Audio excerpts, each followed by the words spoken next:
There are at least 50 of these mosaics. Most of them give us a place as well as a product. They add up to one conclusion. Rome was being supplied from all corners of the Mediterranean. Italy's not big enough to support the city of Rome. It is a city that's drawing in resources from everywhere.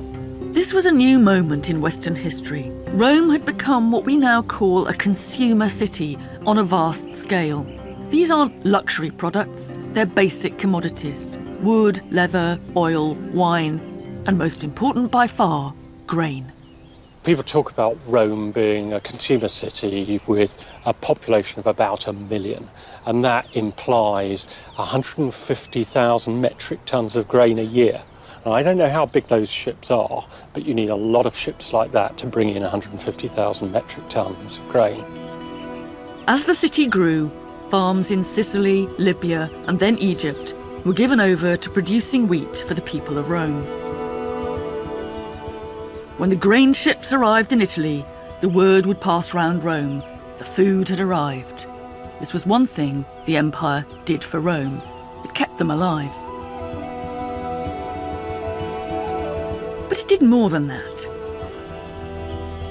I want to think about life in that consumer city. Who were the winners and who were the losers? One really interesting thing is how they used this imported grain. And that means thinking about bread, not just eating it, but making it. I'm very much second in command.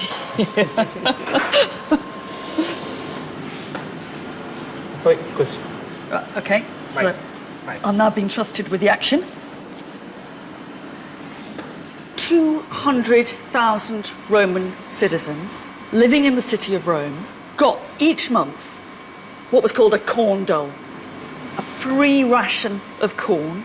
That means about 35 to 40 kilos of corn, which was enough to make bread for a month for about 2 people.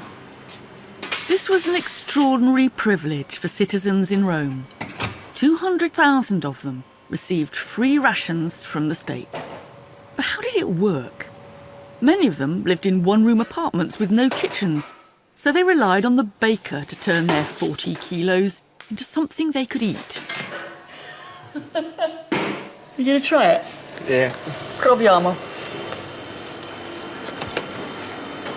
Good. Not bad for a first attempt. It's not bad. And also, it's wonderful people's food. This is tearing and sharing bread. You don't even have to own a bread knife to be able to tuck into this. It's good. For poor Romans, this was the staple food that kept them alive. But they didn't distribute it in the way we would expect. You've got to put out of your mind, I think, this was some kind of proto-welfare state. Sure, some of the poor would have benefited from the grain, but charity wasn't what was uppermost in the emperor's mind when he put all that time and money into distributing this grain.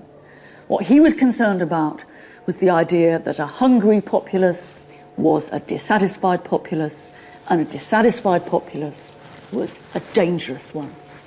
It's also the fact that the distributions didn't go to the poorest in Rome.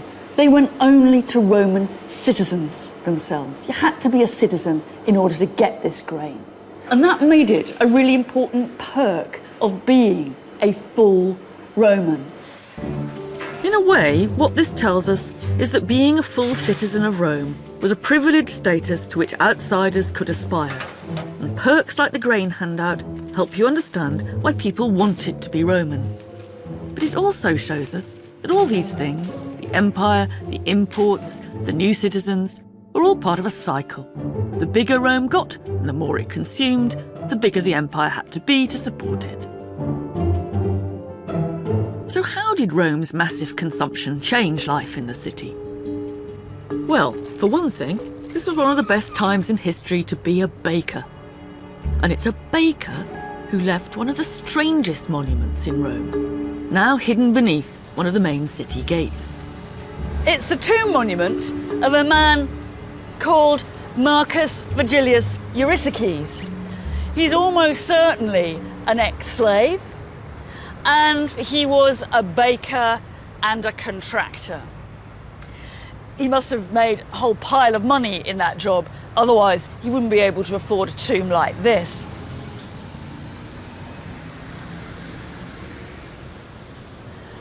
What Eurystheus has done is given himself a theme tomb.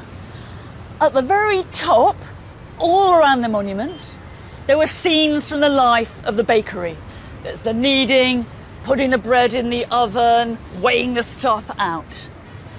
And even these rather strange circles and columns underneath will be instantly recognisable to a Roman as bakery equipment. The circles are almost certainly the kneading machines, and the columns are the bins in which the dough is kneaded. What this says in Latin is, this is the tomb of Eurystheus, the baker and contractor. Apparet. It's obvious. Or what I think we'd say, this is the monument of the baker. Get it? And I really like the way that get it still speaks to us 2,000 years later. Have we got that this is the tomb of the baker? Yeah.